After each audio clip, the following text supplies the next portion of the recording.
I was standing in my apartment when my sister called from her wedding reception. My parents were on speakerphone, announcing they had given their 3-bedroom house in suburban Ohio as a wedding gift to Amanda and her new husband Derek. For 5 years, I had been sending them $2,000 monthly to cover their mortgage after my father's construction business failed. I had paid nearly $120,000 total. They never mentioned this plan. They never asked. They just gave away the house I essentially bought. 3 days after the wedding, I sat at my kitchen table surrounded by bank statements and printed receipts. Every single transaction was there in black and white. $2,000 on the first of every month for 60 straight months. I created a spreadsheet tallying the exact amount. $119,400. Over $100,000 of my own money gone. I remembered the day my father Greg called me, his voice breaking with desperation. His construction business had collapsed during the recession. They were 3 months behind on the mortgage. The bank was threatening foreclosure.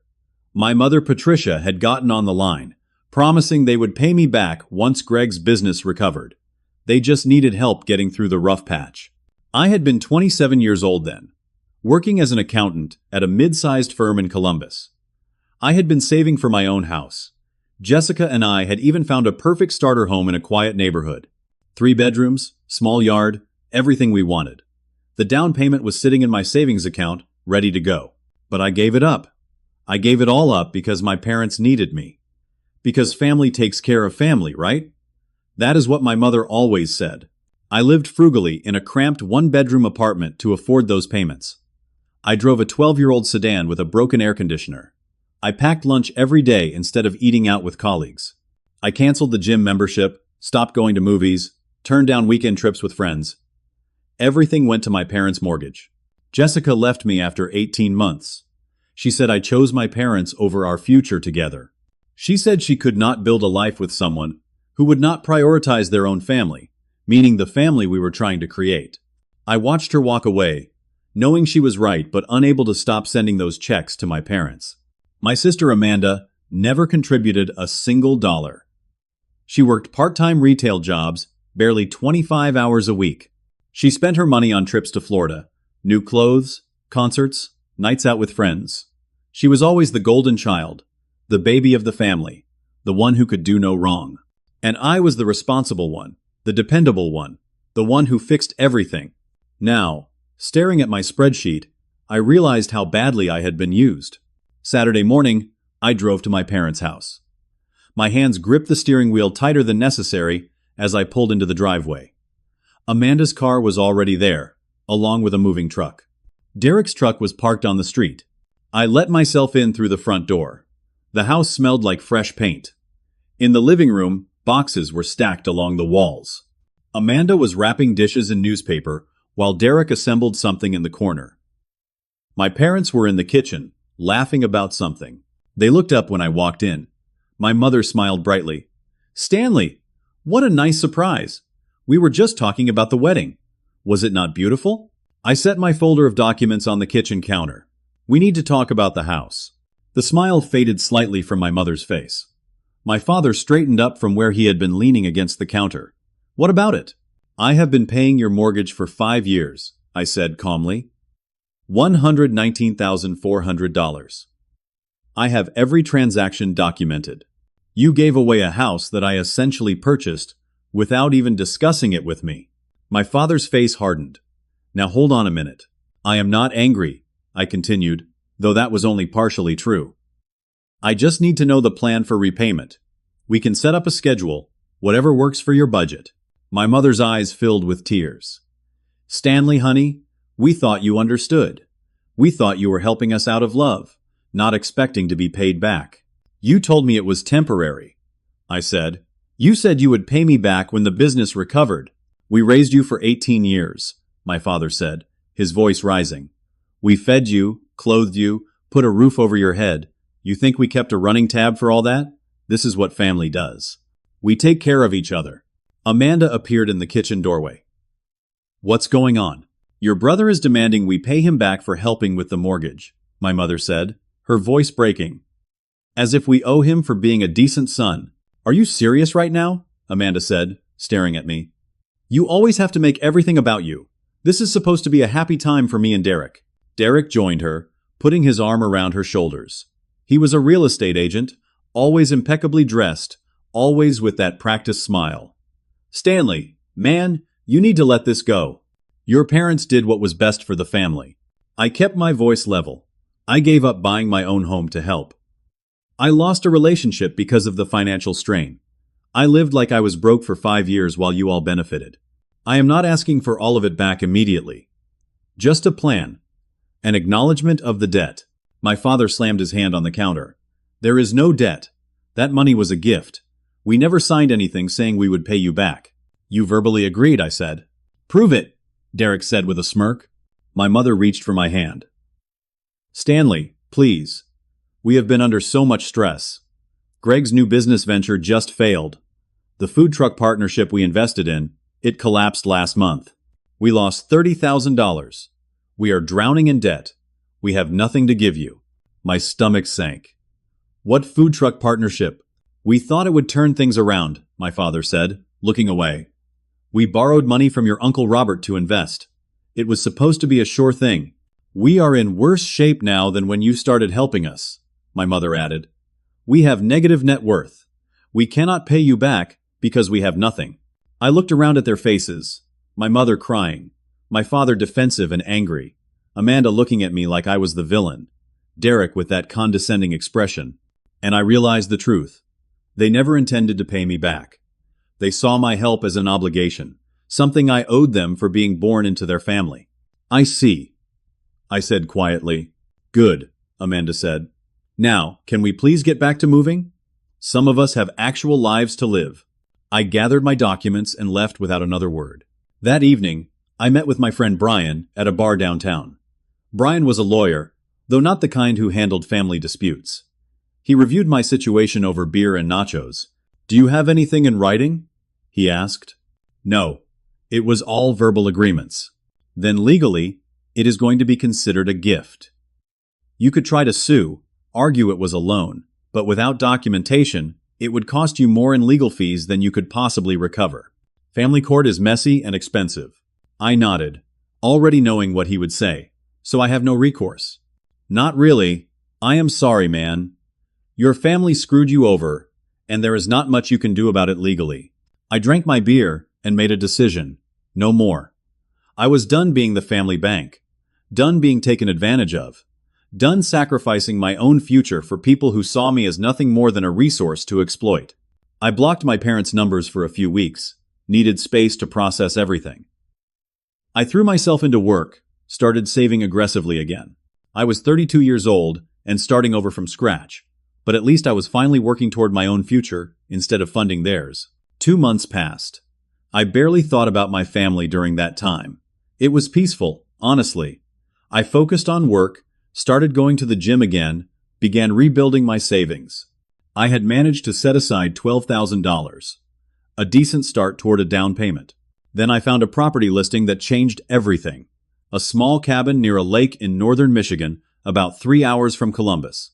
2 bedrooms, 1 bathroom, sitting on 2 acres of wooded land with lake access. The owner was motivated to sell, pricing it at $180,000. It needed work, but the bones were solid. I emptied my savings, took out a small loan, and bought it. My first property, my name on the deed. Nobody could take this from me. I spent every weekend driving up there, renovating it myself. I replaced the old kitchen cabinets, refinished the hardwood floors, repainted every room. It was hard work, but satisfying in a way nothing had been in years. I also started dating again. Her name was Claire, and I met her at the gym. She was a nurse, practical and kind. We took things slow. After what happened with Jessica, I was cautious about relationships. But Claire seemed different. She understood boundaries.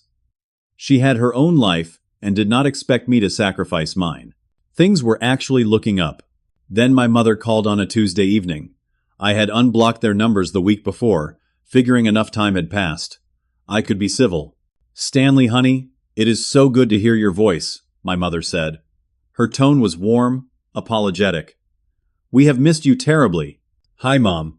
I want you to know, Your father and I have been talking.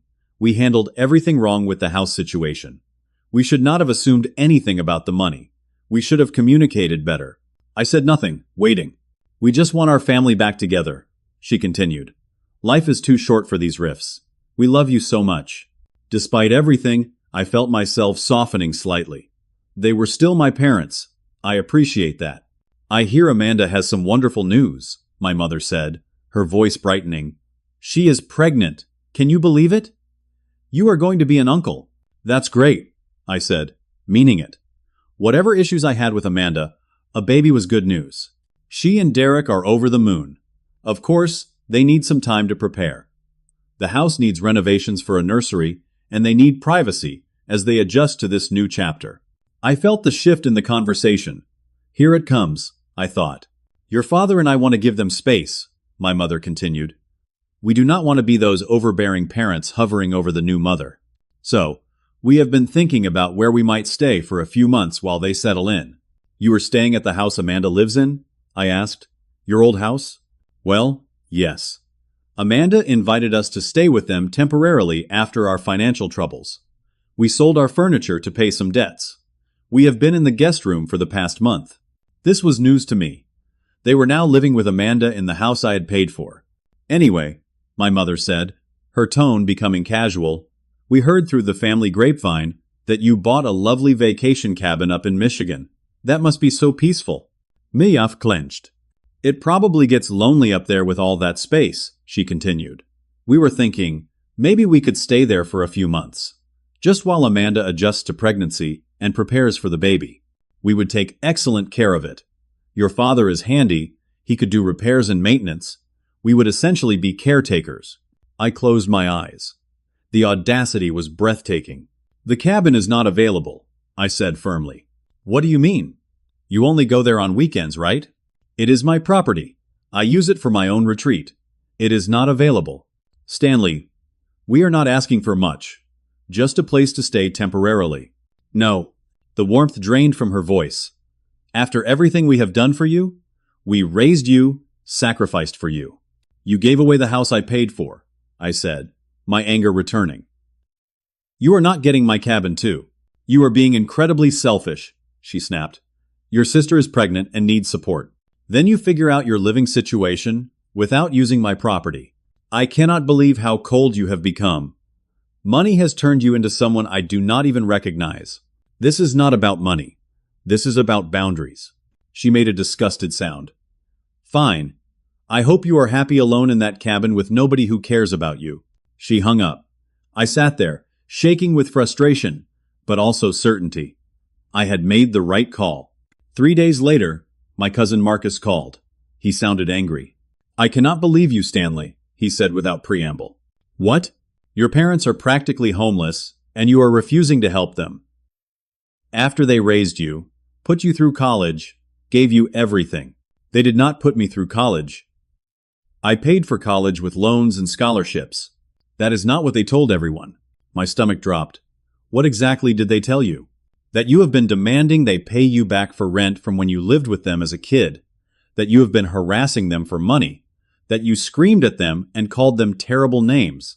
That when they asked if they could stay at your extra property, you laughed in their faces. None of that is true. They said you refused to help your pregnant sister in her time of need. Marcus, they are lying to you. Let me explain what actually happened. I told him everything. The 5 years of mortgage payments, the documentation I had, the house gift to Amanda, the request to stay at my cabin. Marcus listened in silence. Do you have proof of these payments? He asked finally. Bank statements for every single transaction. He was quiet for a moment. I believe you. Your reaction just now, the detail, it rings true. But Stanley, you need to know that Aunt Helen, Uncle Robert, and most of the cousins have already cut you off. Your parents have been calling everyone, telling this story about you being financially abusive and cruel. I felt sick. They are destroying my reputation. I will talk to some people, try to set the record straight. But it is going to be hard. Your parents are playing the victim really well. After we hung up, I looked at my social media. Aunt Helen had unfriended me. So had 3 cousins. Uncle Robert had blocked me. My parents had systematically turned my extended family against me. They were not just thoughtless or greedy. They were actively malicious, punishing me for setting boundaries. This was not about money or housing. This was about control and revenge. I realized then how dangerous they actually were. 4 days after refusing the cabin request, I was at work when my personal phone rang, unknown number. I almost did not answer, but something made me pick up. "Is this Stanley Morrison?" A male voice asked. "Yes, this is Officer Jenkins, with the Columbus Police Department. We received a welfare check request for your parents, Gregory and Patricia Morrison. Are they your parents?" My heart rate spiked. "Yes." "What happened? Are they okay?" "We have not checked yet, sir. We received a call from a concerned family member, stating that your parents are elderly and ill, and that their son has abandoned them. The caller was worried they might be in medical distress." "Elderly?" I said, confused. "My parents are 62 and 61. They are not elderly." The caller indicated they have serious health conditions and no means of support. "Officer, my parents are healthy. My father has high blood pressure that is controlled with medication. My mother has arthritis. Neither is incapacitated or in need of welfare checks. Nevertheless, we need to complete the check. Would you be willing to accompany us to their residence to help resolve this matter?" I looked at the clock. 2 in the afternoon. "Yes, I can do that." "Where are they living?" He gave me the address. "My old family home. Amanda's house now. I can be there in 30 minutes. We will meet you there." I told my supervisor Howard I had a family emergency and left work. My hands were shaking as I drove. What were they doing now? Claiming I had abandoned them? Making me look like a negligent son to law enforcement? 2 police cruisers were parked outside when I arrived. Officers Jenkins and Martinez met me at the curb. I explained the family situation briefly, trying not to sound crazy. "There has been ongoing family conflict," I said. "I helped them financially for years. They gave away the house I was paying for, and now they are upset that I set boundaries. I think this welfare check is retaliation." Officer Martinez nodded. "We see this kind of thing more than you would think. Let us just make sure everyone is safe and sort this out." Amanda answered the door. Her eyes were red and puffy. "Thank God you came," she said to the officers. "We have been so worried." We entered the living room. My parents were sitting on the couch. My father looked normal. My mother, however, was hunched over, clutching a blanket around her shoulders. Her face looked pale and drawn. "Officers," Amanda said, her voice breaking. "My brother cut off all financial support without warning. My parents have been staying with us because they have nowhere else to go. My father needs heart medication that they cannot afford. My mother has been in pain for weeks. We have no food in the house. Stanley just abandoned them." I stared at her, stunned by the performance. "That is not true," I said calmly. "I paid their mortgage for 5 years, over $100,000. They gave the house to Amanda as a wedding gift without my knowledge. I have documentation of every payment. When they asked to stay at my vacation property, I declined. They have not been abandoned. They are living here with Amanda." "He is lying," Amanda insisted. "He has been doing this for months, making up stories, harassing them." My father suddenly clutched his chest. "I cannot breathe right," he gasped. "My heart." Officer Jenkins stepped forward. "Sir, do you need medical attention?" "He needs his medication," Amanda said. "But we cannot afford to refill it because Stanley stopped helping." I pulled out my phone. "Officers, I can show you bank statements right now proving my payments. I can show you text messages. This is a false report."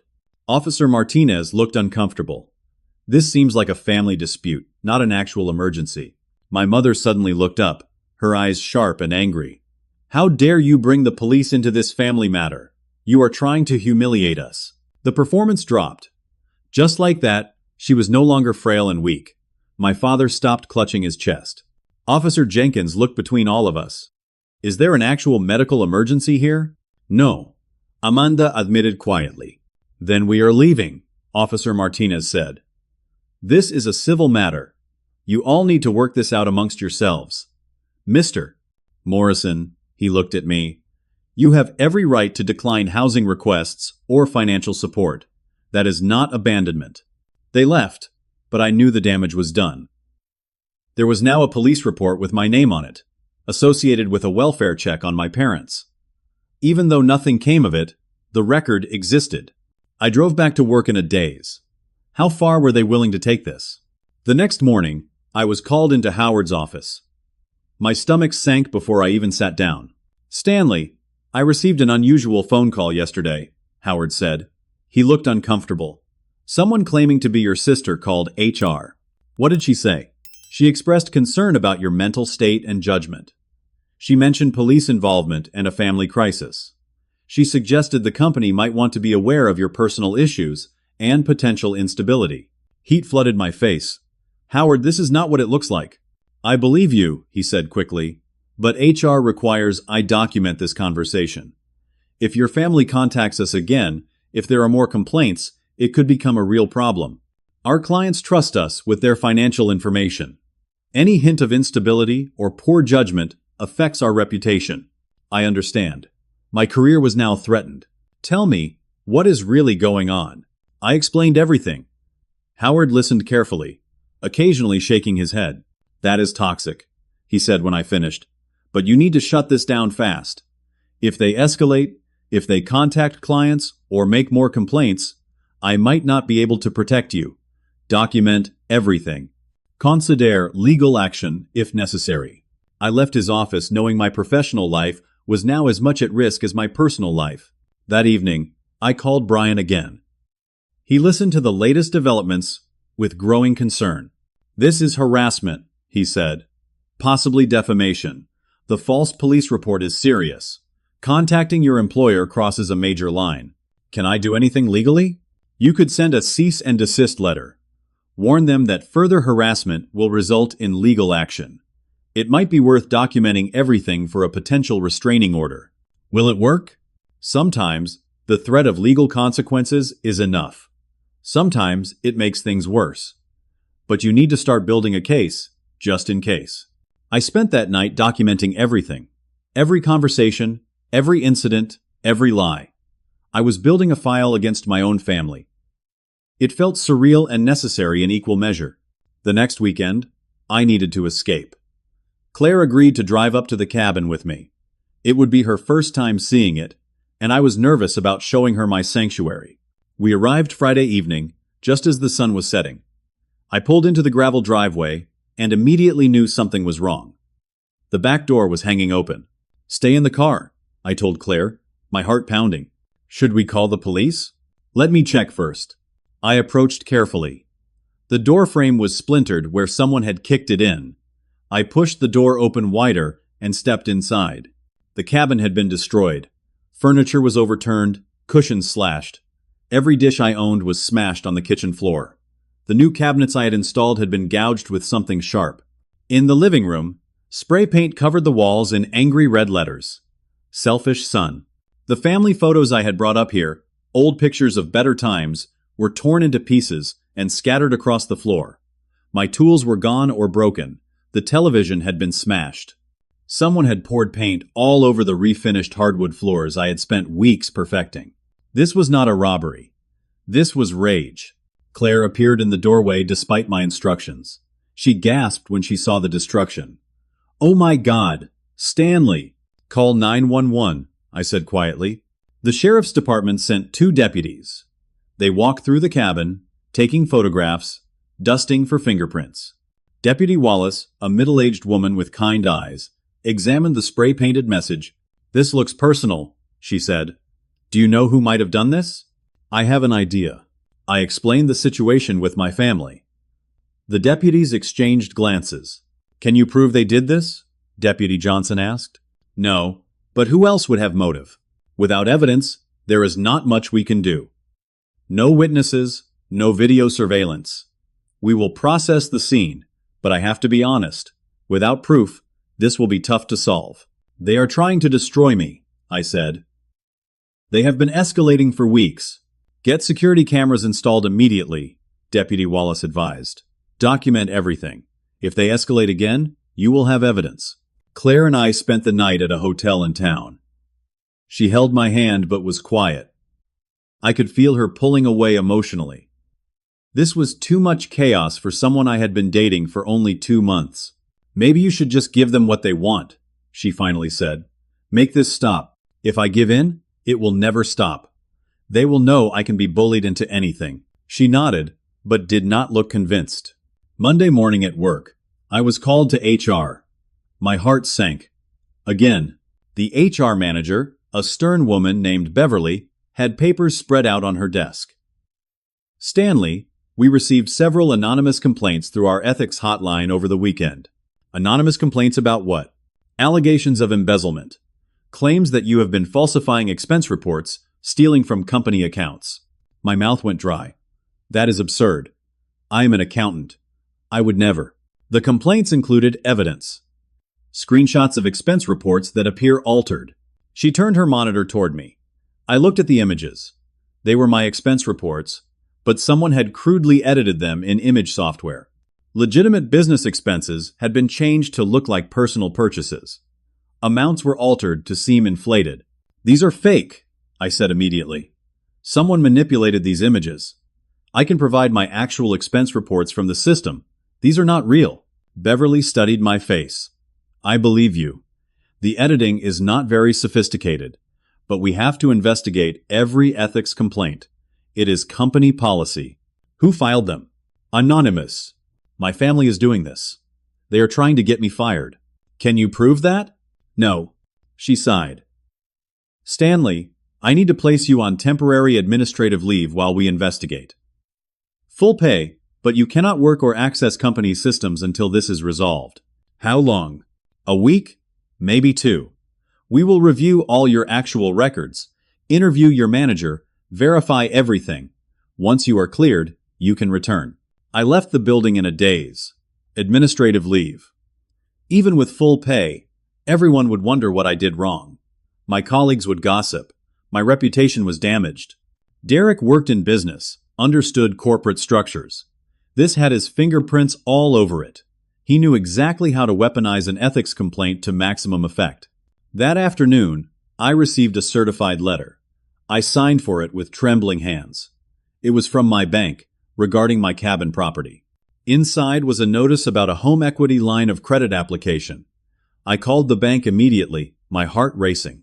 This is Stanley Morrison. I received a letter about a home equity application.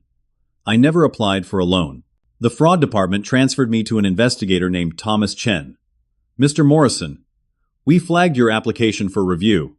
There were inconsistencies. What application? I did not apply for anything. According to our records, you submitted an application 3 weeks ago for a $75,000 home equity line of credit, using your Michigan property as collateral. I did not submit that. Someone is committing identity theft. That is what we are investigating. The application initially passed automated approval, but during final verification, we contacted your employer to confirm income. They informed us you are currently on administrative leave under investigation. My hands were shaking. That leave is because of false allegations. I am being targeted. That raised red flags for us. We pulled the application for signature analysis. The handwriting appears to be forged. I need to see that application immediately. We will email it to you. Mr. Morrison, I need to inform you that we are reporting this to law enforcement. However, because the application is in your name, you are currently a person of interest in a possible loan fraud case. I am the victim here. We have to investigate all possibilities. If this is identity theft, you will need to file a police report and provide documentation. I hung up and immediately pulled up my email. The application came through. Someone had filled out a detailed loan application using all my personal information. My social security number, my employment details, my address. The signature looked close to mine, but was not quite right. My parents had all my information. Amanda had access to family documents. Derek was skilled at financial manipulation. One of them, or all of them together, had tried to steal $75,000 using my property. I called the police and filed an identity theft report. The detective who took my statement, a tired-looking man named Harris, seemed skeptical. Family fraud cases are complicated, he said. They are hard to prosecute because the perpetrator often has legitimate access to personal information. Can you prove who did this? Not yet, But my family has been harassing me for months. Get me evidence. Without it, there is not much I can do. I left the police station feeling utterly defeated. My family was destroying me systematically. My cabin was vandalized. My job was threatened. My credit and identity were compromised. And I could not prove any of it. Everything I had worked for was collapsing around me, and I was powerless to stop it. Claire came to my apartment on a Wednesday evening. I knew from her expression what was coming. "Stanley, I care about you," she began, and my heart sank. "But I cannot do this anymore. The vandalism, the police, the fraud investigation, this is too much. None of this is my fault. I know. But it is affecting me too. I am worried about my safety. I am worried about my own reputation getting caught up in whatever this is. I need to step back. So, you are leaving. I am sorry. Maybe when things calm down, when your family situation is resolved, we can try again. But right now, I need to protect myself." She left, and I was alone again. My family had successfully isolated me from everyone. No family support, no relationship, just me and the wreckage of my life. I sat in my dark apartment, considering giving up. Just giving them whatever they wanted to make it stop. Would that even work at this point? Or would they keep coming back for more, like sharks tasting blood? The next morning, my phone rang. Aunt Helen. "Stanley, I need to tell you something," she said, her voice shaking. "What?" "I just spoke with your mother. She told me the real reason for everything that has been happening." My stomach clenched. "What did she say?" "Your father has cancer. Stage 4, pancreatic cancer. He is dying." The world stopped. What? They have been keeping it secret. They did not want to burden the family. But Patricia finally broke down and told me. "Greg has maybe 6 months to live. They are desperate for money for treatment." Despite everything, despite all the lies and manipulation, Greg was still my father. Grief hit me like a physical blow. "Where are they? Which hospital?" "Mercy General." "Patricia said they did not want to tell you because of all the conflict, but I thought you deserved to know." I grabbed my keys. "I am going there right now." "Stanley." She also said the treatment is experimental and not covered by insurance. They need at least $200,000. $200,000. An impossible amount. But he was dying. I will figure something out. I drove to Mercy General, my mind racing. I could sell the cabin, probably get $150,000 for it in a quick sale. I could borrow against my retirement account, take out personal loans. I would be financially destroyed, but he was my father. How could I live with myself if I did not try to save him? At the hospital, I went to the information desk. "I am looking for a patient." Gregory Morrison. The volunteer checked her computer. "I do not see anyone by that name registered. Can you check again? He should be here for cancer treatment." She searched more carefully. "No, sir. No Gregory Morrison. Current or recently discharged." "Are you sure?" "Positive. We have no record of that patient." I called my mother. She answered on the third ring. "Stanley?" "Mom, I am at Mercy General. They do not have Dad registered. Which floor is he on?" Silence. "Mom? He is not there right now. He is at a different location for testing." "What location?" "I do not remember the name. Everything is so confusing right now." Something in her voice was wrong. That same false sweetness from before. "What is the doctor's name?" "Dr. Browning." "Give me his contact information." "Stanley, why are you interrogating me? Your father is dying, and you are treating me like a criminal. Just give me the doctor's name and number." She rattled off a name and number. I hung up and immediately Googled the doctor. Dr. Richard Browning, oncologist. The search results showed he had retired 2 years ago. My hands started shaking, but this time with rage instead of fear. I called the number my mother had given me. It went to a disconnected voicemail box. They were lying. Again. I drove straight to the house. My old house. Amanda's house. I parked in the driveway, used my old key that I had never returned, and let myself in. It was 7 in the morning. My parents were in the kitchen drinking coffee. No hospital, no sickness. They looked shocked to see me. "Where is Dad's cancer?" I asked calmly. "What?" my mother stammered. "Aunt Helen called me. Told me about the stage 4 diagnosis. I went to the hospital, No record of dad. Called the doctor you gave me. Retired 2 years ago. So where is the cancer? My father started coughing dramatically, clutching his chest. The same performance as before. Stop, I said. I know you are faking it. How dare you accuse your dying father? My mother started. Hospital confirmed no record. Doctor does not practice. You are lying. They looked at each other, the act falling apart. We needed you to understand how serious our financial situation is, my mother finally said. So you faked terminal cancer? We were going to tell you the treatment worked, my father admitted. We just needed you to help us one more time. I noticed papers on the kitchen table. I grabbed them before my mother could. They were printed medical records. Official-looking documents on hospital letterhead. Except they were fake. Where did you get these? I demanded. Amanda found a website, my mother said quietly. I took photos of everything with my phone. Official-looking documents, forged signatures, fake diagnoses. They had been planning to show me these to convince me. You were going to scam me out of $200,000 using fake cancer diagnosis. We were desperate, my father said. You would not help otherwise. I have given you everything. You threw it away. You gave my house to Amanda. You trashed my cabin. You tried to steal from me with a fraudulent loan. You have been destroying my reputation and my career. And now you tried to fake a terminal illness to manipulate me.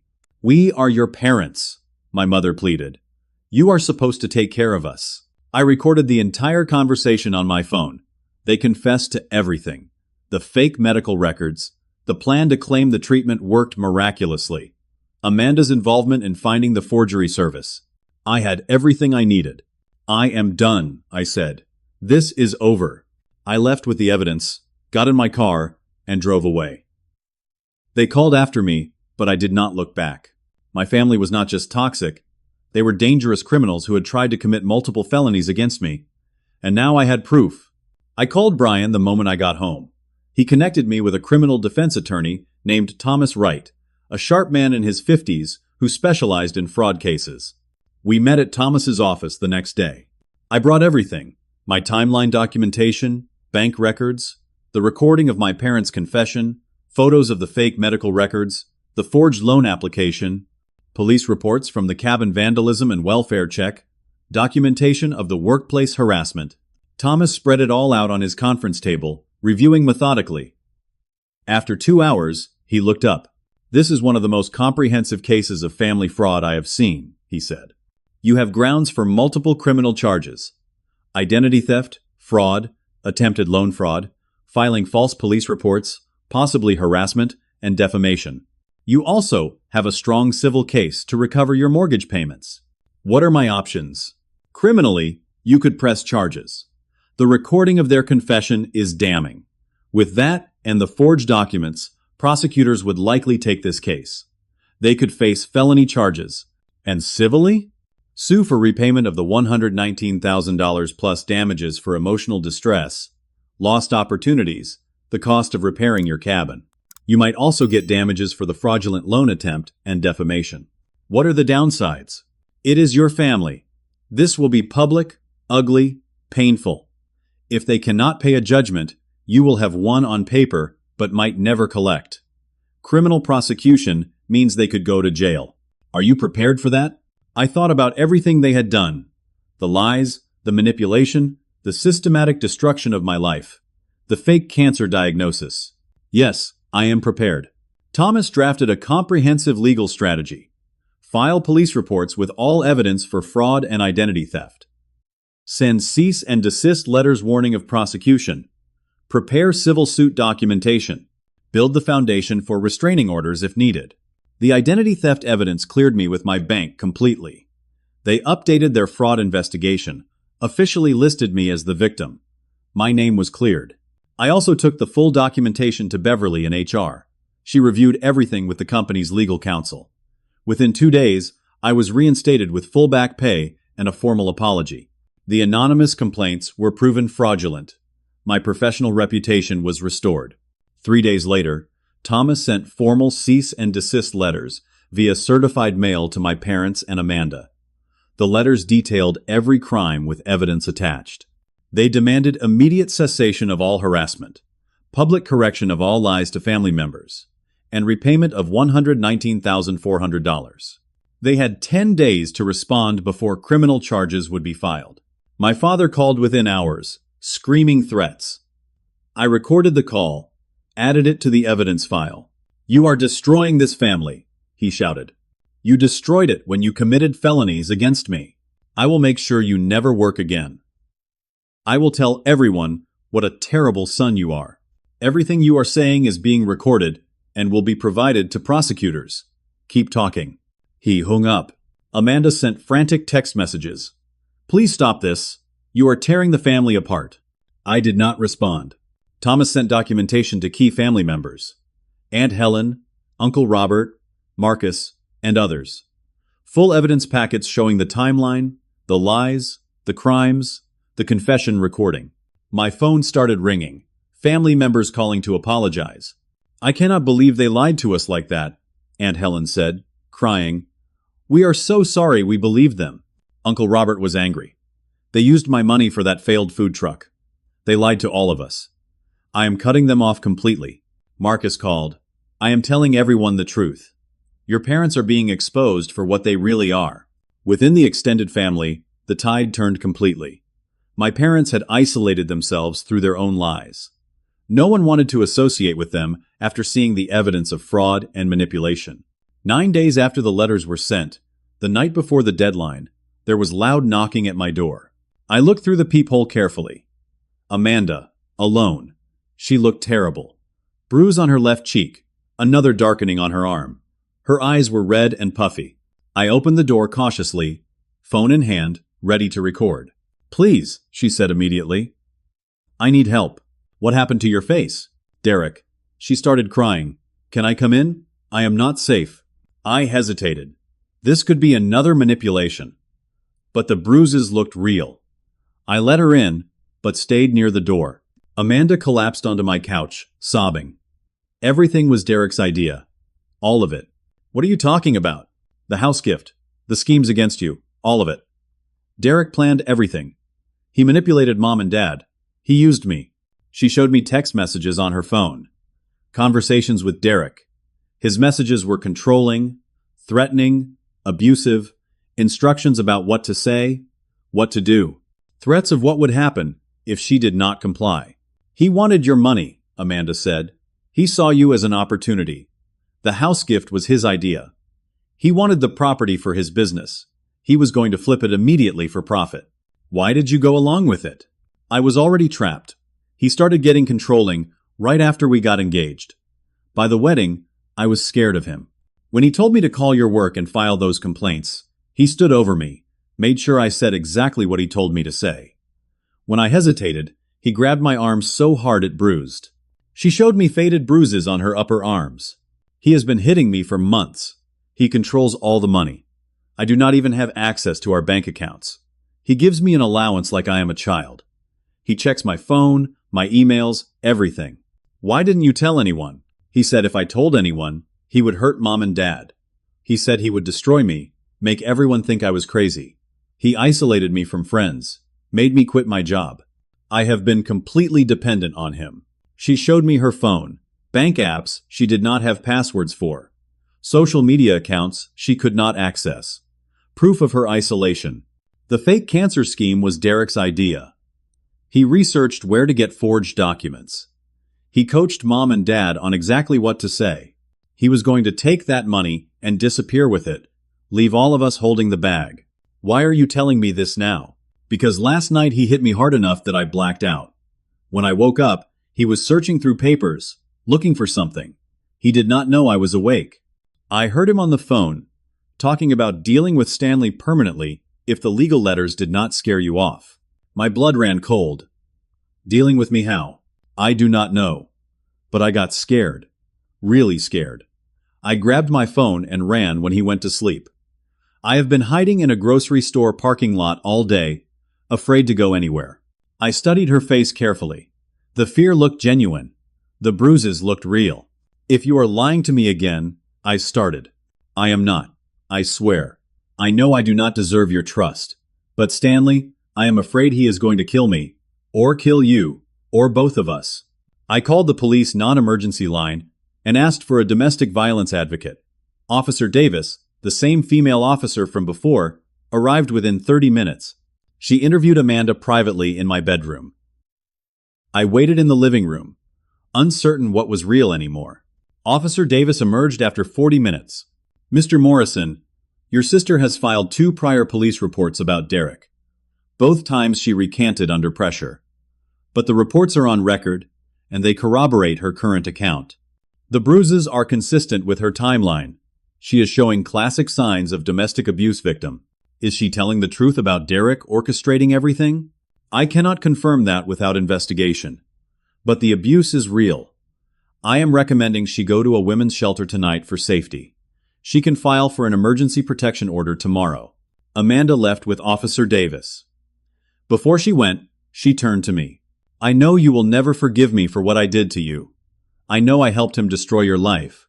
But please believe me about Derek. He is dangerous." I nodded, but said nothing. After they left, I sat alone in my apartment, processing everything. If Amanda was telling the truth, then Derek was the architect of my nightmare. He had weaponized my family's dysfunction, amplified their worst qualities, used them as tools to systematically destroy me, and now he might be planning something worse. I called Thomas Wright immediately and told him everything. "Do not drop the legal case yet," he advised. "We need to verify her story. But if Derek is the primary actor, that changes our target. I will coordinate with her domestic violence advocate. If she cooperates fully, provides evidence, we might be able to build a comprehensive case against Derek." What about my parents? They are still culpable. They participated willingly. But if Derek coerced or manipulated them too, there might be some mitigation. Let's see where the evidence leads. I spent the night unable to sleep, wondering if I had just been manipulated again or if my sister was genuinely asking for help while trying to save both our lives. 3 days later, I met with Thomas Wright and a domestic violence advocate named Sarah Chen, who was working with Amanda. Amanda was there too, looking small and frightened, but determined. "I brought evidence," Amanda said. She handed over her phone. "Derek never knew I had an old phone hidden in my closet. I have been secretly documenting things for the past month, since he hit me the first time." The phone contained text messages between Derek and various people. Messages to a business partner about how he planned to squeeze every dollar out of the family situation. Conversations about the forged loan application. An email trail showing he purchased the fake medical documents online. Voice recordings of him coaching my parents on exactly what lies to tell. There was also a chilling recorded conversation between Derek and someone named Marcus. Not my cousin Marcus, a different person. "If the legal threats do not work, we will handle Stanley another way," Derek's voice said on the recording. "I know people who can make problems disappear." "That sounds like a threat of violence," Thomas said grimly. "There is more," Amanda said. She showed bank records she had finally accessed.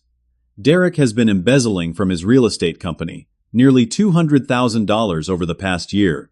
He was using our family drama as a distraction while he covered his tracks at work. He needed money desperately because his boss was starting to audit the accounts. This was not just family dysfunction. This was organized criminal activity. Thomas immediately contacted the police. Within a week, detectives had built a case. They coordinated with Amanda's cooperation, my evidence, and their own investigation into Derek's business dealings. Derek was arrested at his office on a Tuesday morning. Multiple charges: fraud, identity theft, forgery, embezzlement from his employer, and making terroristic threats. The evidence was overwhelming. Local news covered it. Real estate agent arrested in elaborate fraud scheme. His career was over. His real estate license immediately suspended. His employer filed their own charges for the embezzlement. Derek's family hired expensive lawyers, but the evidence was too solid. Text messages, recordings, financial documents, victim testimony. He was facing 10 to 15 years in prison. With Derek arrested, my parents finally broke. They were terrified of prosecution, terrified of losing Amanda, terrified of ending up in jail themselves. They contacted Thomas through their own lawyer, asking to negotiate. We met at Thomas's office. My parents looked old and defeated. Patricia had been crying. Greg could barely look at me. Thomas presented the settlement agreement he had drafted. "Terms are non-negotiable," he said. "You admit to all lies publicly. You contact every family member you lied to and tell them the truth. You sign a promissory note for $119,400 payable at $500 per month for the next 20 years. You deed any inheritance rights to Stanley. You provide a formal written apology. You agree to a restraining order if you ever harass him again. In exchange, Stanley will not pursue criminal charges against you." My father's lawyer reviewed the terms. "My clients accept." Patricia looked at me. "Stanley, I am so sorry. I do not know how we let things get this bad. Derek manipulated us, played on our worst impulses, turned us into people I do not recognize." "You made your own choices," I said quietly. "We did. And we will spend the rest of our lives trying to make it right. We know you will never forgive us. We know we destroyed our relationship with you. But please know we do love you, even though we have shown it in terrible ways." Greg finally spoke. "You are a good man, Stanley. Better than I ever was. I am sorry I failed you as a father." They signed everything. The promissory note, the admission of lies, the agreement to contact family members with the truth. All of it. I watched them sign away their relationship with me, formalizing what was already true. They were no longer my family in any real sense. But I felt lighter. The nightmare was ending on my terms. 6 months later, Derek's criminal trial concluded. He was convicted on all counts. The judge sentenced him to 12 years in prison. His assets were seized to pay restitution to his employer, to me, and to cover court costs. I received $78,000 from Derek's seized accounts immediately. The remainder would come through wage garnishment after his release. My civil judgment was satisfied. Amanda divorced Derek while he was awaiting trial. She moved to a different city, started therapy, began rebuilding her life. She sent me letters occasionally, not asking for anything, just updating me on her recovery and apologizing again for her role in everything. We had coffee once, 6 months after Derek's sentencing. It was awkward but not hostile. "I do not expect you to forgive me," she said. "I know I helped him destroy you. Even though I was scared and trapped, I still made choices that hurt you." "I know," I said. "I am glad you are safe now. I am glad you are getting help. But we are not going to be close again. Not for a long time, maybe never. I understand. I just wanted you to know that I see what I did. I am taking responsibility for it. And I am grateful you helped me when I needed it most, even though I did not deserve it." We stayed in touch at a distance. Birthday texts, holiday cards. Nothing more. It was enough. My extended family fully reconciled with me. Aunt Helen, Uncle Robert, and my cousins all apologized profusely. Family gatherings resumed, but my parents were not invited. Everyone understood the boundaries.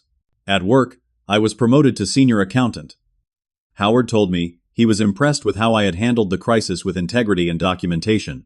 "You kept your head when anyone else would have fallen apart," he said. "That shows real character." I threw myself into my career, took on challenging projects, earned respect from colleagues, built a professional reputation based on competence and reliability. My cabin was fully repaired and renovated. I installed a security system with cameras, made it beautiful again. It became exactly what I needed: a sanctuary, a place of peace, a symbol of my independence. One Saturday afternoon, I was sitting on the cabin porch when a woman, hiking on the trail nearby, stopped to ask directions. Her name was Rachel. She was a teacher, had come up from Detroit for a weekend of hiking. We talked for an hour on my porch. She was funny, intelligent, grounded, normal in all the best ways. We exchanged numbers. We started dating casually. No rush, no pressure. Just two people getting to know each other. Rachel knew about my family situation, but did not judge me for it. She respected my boundaries. She had healthy relationships with her own family, and modeled what normal looked like. A year later, we were serious. Talking about moving in together, building a future. I was happy. Actually, genuinely happy. Not just content or surviving, but thriving. I had my career, my property, my peace, my dignity, and someone who loved me in a healthy way. On my 34th birthday, I sat on that cabin porch watching the sunset. Rachel was inside making dinner. The lake reflected orange and purple light. Birds sang in the trees. I thought about everything I had survived. The betrayal, the fraud, the systematic destruction of my life, the isolation, the fear, the desperation. And I thought about the lessons I learned. Family does not mean unconditional sacrifice. Love should never require you to destroy yourself. Healthy relationships have boundaries and reciprocity. Toxic people will always blame you for the consequences of their actions. Standing up for yourself is not cruelty, it is self-respect. Sometimes the people who share your blood are not your real family. Real family supports you, celebrates you, protects you. Real family does not weaponize your love against you. Manipulation thrives in silence. Truth thrives in documentation. You cannot set yourself on fire to keep others warm. Forgiveness does not require reconciliation. You can grieve the family you deserved while building the life you need. Victory is not about revenge. It is about peace. I learned I was stronger than I knew. I survived betrayal and fraud and nearly lost everything. But I fought back with integrity, with strategy, with truth. I won not by destroying my family, but by refusing to be destroyed by them. The cost was high. Relationships severed, innocence lost, years of my life consumed by chaos. But the gain was higher. Freedom, self-respect, an authentic life built on my own terms. Rachel came outside with 2 beers, handed me one, and sat beside me. We watched the sky turn from orange to deep purple in comfortable silence. This simple moment was everything. Peace I earned, happiness I built, a future I controlled. I thought about the younger version of myself who gave everything to family without question. I wanted to tell that person, you deserve better. Do not sacrifice yourself for people who would not do the same for you. Your value is not measured by what you give up. It is measured by what you stand for. I stand for truth. I stand for boundaries. I stand for self-worth. That is my legacy from this nightmare. Not bitterness, not anger, just wisdom. I raise my beer to the sunset, a toast to myself, to survival, to victory, to new beginnings, to the life I fought like hell to claim. And finally, after everything, it was truly mine. Now, I want to hear from you. Have you ever been in a situation where family expected you to sacrifice your own future for theirs? How did you handle it? Did you set boundaries, or did you give in to keep the peace? What would you have done differently if you could go back? Share your story in the comments below. I read every single one, and your experiences might help someone else going through something similar. If this story resonated with you, please hit that like button. It helps more people find these stories and realize they are not alone in dealing with toxic family dynamics. Subscribe to the channel for more real-life stories about overcoming adversity, setting boundaries, and building the life you deserve. And if you know someone who needs to hear this message about standing up for themselves, share this video with them. Sometimes we all need a reminder that protecting yourself is not selfish, it is necessary. Thank you for listening to my story. I hope it gave you something to think about, or maybe even some courage if you are facing your own family challenges. Remember, you are not responsible for fixing people who do not want to change. You are only responsible for building your own life with integrity and self-respect. Take care of yourselves out there, set those boundaries, protect your peace, and never let anyone make you feel guilty for refusing to set yourself on fire to keep them warm. Until next time,